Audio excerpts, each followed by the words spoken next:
Namasté, petit Dahu de Talus. Alors je pense que Luc Auffray, qui est un agriculteur français, pourra te répondre beaucoup mieux que moi parce qu'il est à fond sur les courants vagabonds et toute la merde que les éoliennes elles produisent niveau vibration, ondes, fréquences et tout ça. Ensuite, renseignez-vous sur combien... Non, vous savez quoi? On va faire plus simple. Je vais te mettre une petite vidéo qui va te montrer tout ce qu'il faut faire comme infrastructure pour mettre une putain d'éolienne, qu'on peut même pas les recycler et qu'après on les enterre. Et tu verras à quel point c'est une aberration écologique. Surtout qu'il me semble que le truc qui fait le plus de CO2, c'est le béton. Tu vas voir combien de centaines de tonnes de béton il faut pour faire le socle. Et tu verras que c'est complètement juste une aberration écologique. Une de plus, c'est parce qu'ils ont des accords entre les petits copains qui sont au lobby et puis qui sont au gouvernement. Puis du coup, comme ça, ils gagnent du pognon. Comme les voitures électriques, c'était censé être une bonne alternative écologique. Tu te branches ta bagnole à la prise du secteur et ta voiture elle crame, tu peux pas l'éteindre. Les batteries, c'est une aberration écologique et tout ce qui s'ensuit. Tous leurs trucs écologiques, c'est juste des aberrations. Je vous laisse regarder ce qui suit.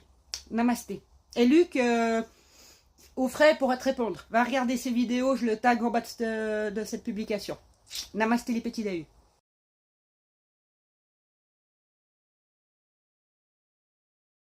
Ces gros moulins. Comme on dirait dans le sud, tu parles d'une pompe à huile.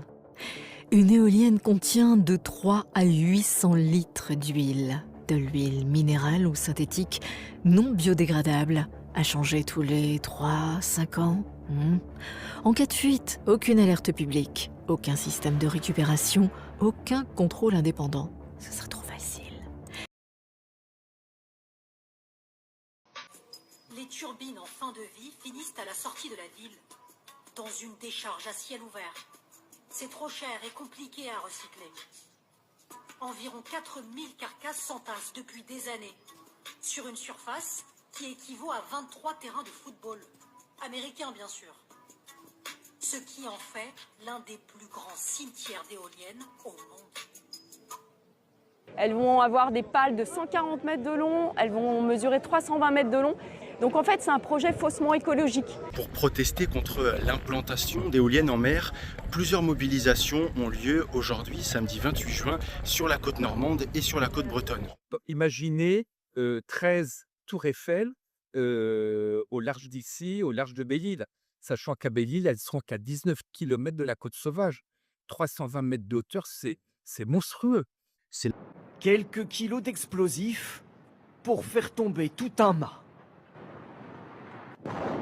Des structures de 80 mètres de haut, démolies en quelques secondes seulement.